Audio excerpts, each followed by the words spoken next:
We're always told that knowledge is power. But is it really? Today, we're going to dig into a really crucial distinction, one that's at the heart of any kind of real growth: the difference between knowing something in your head and actually being able to do it. So let's get right into it. To really get a feel for this, let's kick things off with a little thought experiment. It's a pretty classic scenario, but honestly, it just cuts right to the heart of this whole debate and sets the stage perfectly. So just picture it, right? On one side, you've got the scholar. They know everything: the theory, the principles of fluid dynamics, all of it. And on the other side, you have the practitioner, who might not know any of the fancy terms, but they've actually felt the pull of the current. The answer seems kind of obvious, doesn't it? And, well, that's the entire point. That immediate, gut-level answer you just had, it shines a huge spotlight on a common trap we fall into. We often mistake collecting information for having a real capability. But what you know isn't nearly the same as what you can actually do with it. Okay, so to really move forward here, we need to get crystal clear on what we're talking about. Let's break down exactly what we mean when we say knowledge versus skill. They're not the same thing at all. Here is a simple, but I think really powerful way to think about it. Knowledge is the recipe. It's the list of ingredients, the exact measurements, the step-by-step instructions. It's all the info you need.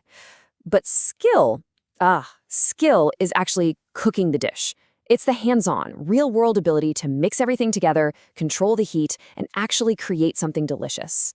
One is pure theory. The other is all about applied practice. And, this gap between having the recipe and serving the meal, it shows up absolutely everywhere in our lives. We can call it the theory-practice gap.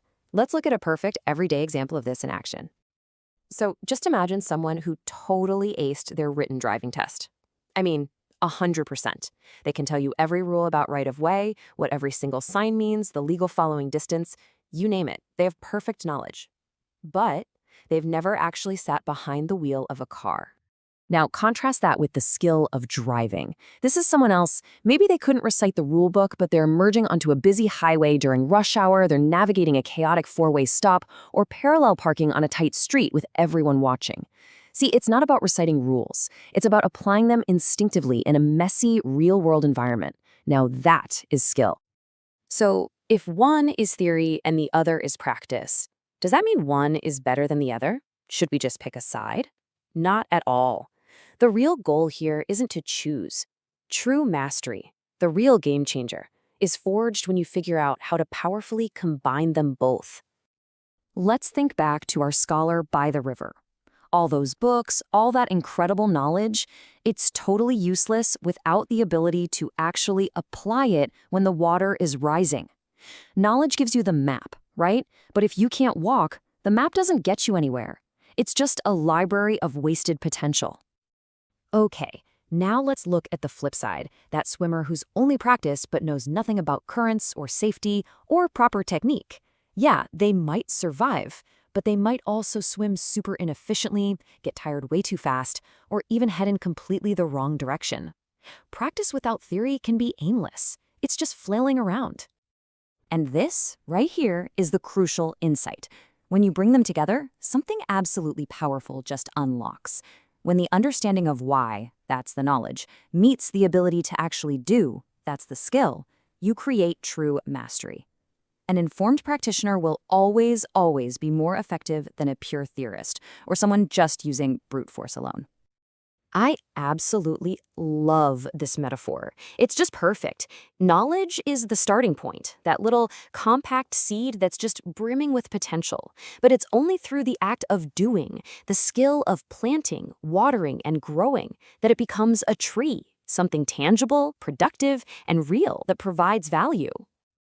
Okay, this all sounds great in theory, but how do we actually do it? Right? How do you and I move from just collecting these little seeds of knowledge to actually growing a forest of skill?